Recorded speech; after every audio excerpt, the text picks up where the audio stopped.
under weather, so you'll have to excuse me. An ex-besties to lovers cozy fantasy read. This story, so Sin is, she's a half breed, so I think she's half Fae. I couldn't keep it all straight. Like her best friend was a Jinn, and then Frost, his father was Winter. I think his mother was human. Well, I think he was considered a half breed as well. You have these beautiful creatures that can do all these different things. So you have this whole world that you are stepping into, and I really love the way she wrote this book because she writes it where you're just in the story and experiencing it.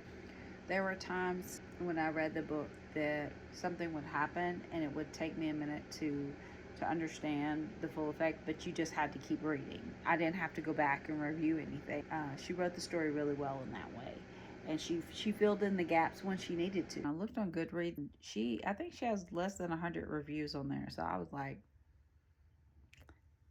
for this story to be this good, you need to read this book. Also, the spice level. There is quite a bit of spice in this book, so prepare yourself if that is not your thing. I would say read the book and skip over those parts.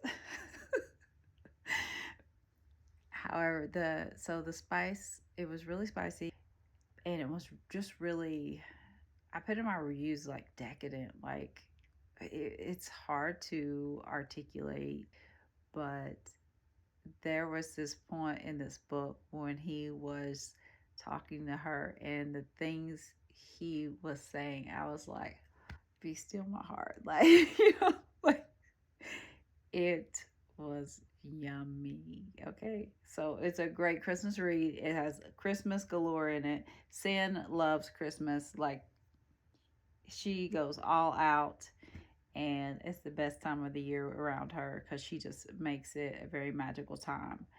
And Frost adores Sin. So, and obviously by the title, they get snowed in. I feel like at that point, by the time they got snowed in, they had already they had already started resolving things between each other. So getting snowed in was just a more quality time for them to spend. And I'll leave it at that. But you do have a whole host of magical creatures in there. There were many creatures that she just glossed over.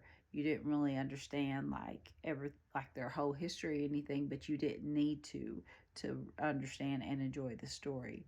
At the end of the book, there's a note to the reader, and it does sound like she will be making this into a series. So I'm really looking forward to that. I did go on Goodreads and I didn't see anything specifically for this series that I could see that tied them together. But in this book, and this book was written in 2023, published in 2023. So I'm hoping maybe in this year or so we'll see something. But I have no idea what that's going to look like. But I really, really am looking forward to it because that type of fantasy I can read. Like, it wasn't, like I said, it wasn't too much, but it wasn't a lot either. Anyways, I hope that you enjoyed this review, and I hope that you read this book and give her a review because she needs to write more books. I am a fan, and she has a couple more books out. It looks like 3 other books, I believe, and I definitely will be adding those to my TBR to read.